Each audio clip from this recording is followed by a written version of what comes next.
We go once again. We're still at the show, and this is probably going to be our last big interview of the day. We've got Bunny Carlos here once again. We're privileged to have him along with Dave Brown. We're going to talk about a particular drum here. It's a Ludwig and Ludwig, very rare finished drum, and Bun's going to tell us all about that. What do you got here, Bun? It's a 1936 ABALONE finished snare drum. It's a standard strainer on it, and it's Bring that over here. Oh, I dropped it. It's a very rare finish from the 1930s. It has a little iridescent colors in it, some pink and green and stuff, which I'm sure you can't see in the camera, but they are in there. And it's just a real beautiful finish, real collectible.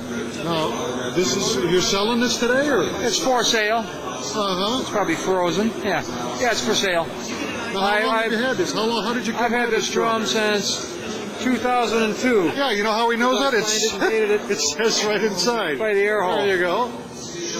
I would recommend you do this to your vintage drums, just in case some guy walks off with one someday. And the drum is stamped 3604, which means it's from April of 1936. It's got the imperial lugs with the inserts in them, the hourglass strainer, which is common that year, and it's all together. It's all there. New heads. Might be original wires. Now you know what I know. On our last interview, you said you usually don't play anything past, what, 1930? Well, I don't want to. You crack a hoop, then you got to go find a hoop for one of these. It's never going to match up to your other hoop.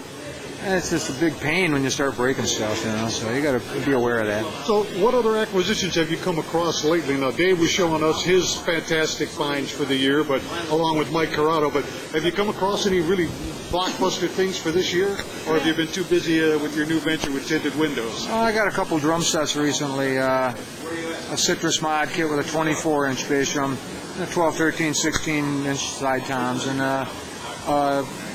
Psychedelic Red Rock Duo kit. It's got two bass drums, both 24-inch bass drums. 24-inch bass drums is my theme this year. And I also got the Citrus Mod Broken Glass Sparkle, the new Ludwig finish. It's on the Bunny Carlos drum. I got a set of those from Ludwig, and I bought a Lacewood set also, and I got a prototype Rosewood kit from Ludwig last fall. So, yeah, my cup truly runneth over this year. Everybody's been really busy. Yeah, between drums and tinted windows, I've been like doubling up on my work time this year. And now where does Cheap Trick fit into all this? Cheap Trick is my full-time job. Okay. All the other things are hobbies and part-time jobs.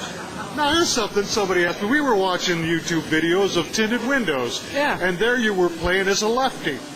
What's the deal there? I was lip syncing. Is it something? Now, I've heard you in an interview, I think you said you switch up now and then. I mess around for videos, you know, and stuff. It's easily done. You can make a mistake when you're lip syncing, you know. I wouldn't do it live. But I thought that was fantastic. This week. We were looking at just, how's he doing that? He seems to be doing that effortlessly, but... Well, I am left-handed. Okay. So it's easier for me to play a left-handed kit than maybe for the normal right-handed person. How did Tinted Windows come about?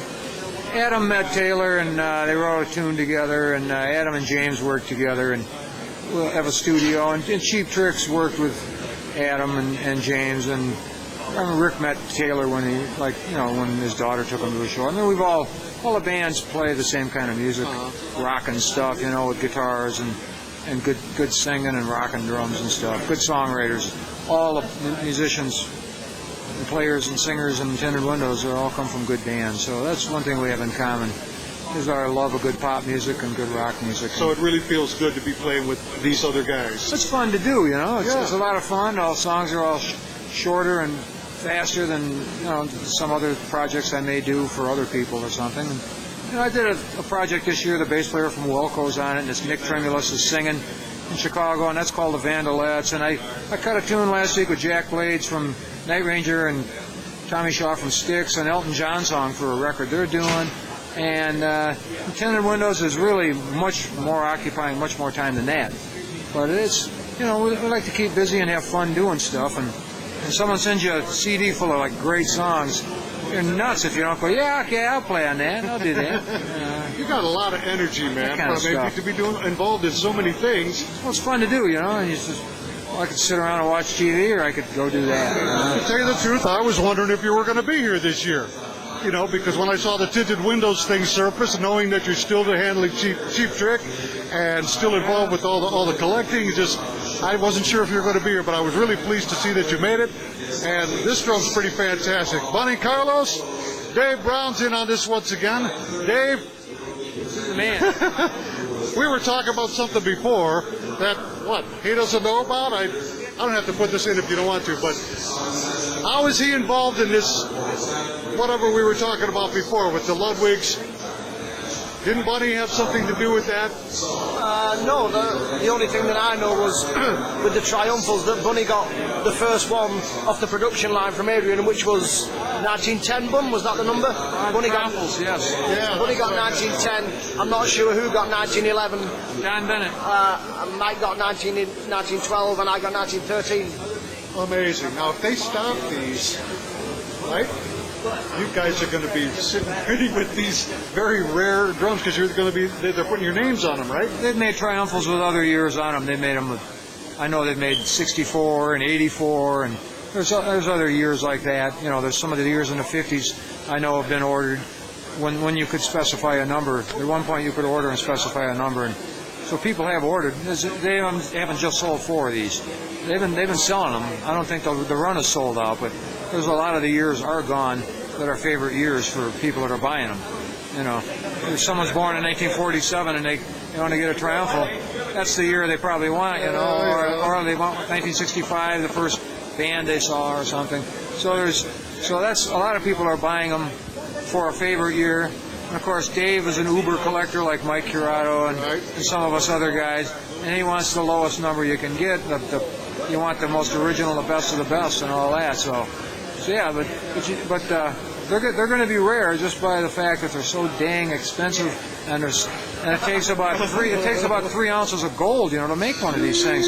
So you do the math right off the top. $3,000 is spent probably on a plating or something. Right. Because I asked around about other people doing Triumphals. I said, how do you do these? And they're like, takes a lot of gold, you know. And then the artistry involved in that, and it really is a work of art.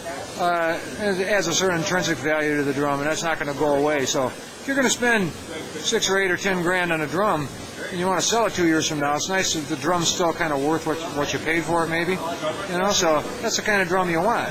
You know, you can go buy a retail drum and you sell it in 2 years, it's worth half what you paid for it. So this is an investment. It's a good investment, as well as saying, as well as being an investment. It's a good investment. Well, you guys buy a drum than a car. That's right. Absolutely. Well, I'll tell you, this has been a pleasure. These guys are the cream of the crop. We try to talk to them every time we come here, and it's really a pleasure to talk to Buddy Carlos today because he's always part of the equation. You want to see these guys, and we're trying to give them to you. So this is the top-notch collector right here. So's Dave Brown. We'll get back to you. More of the show 2009. So long, folks.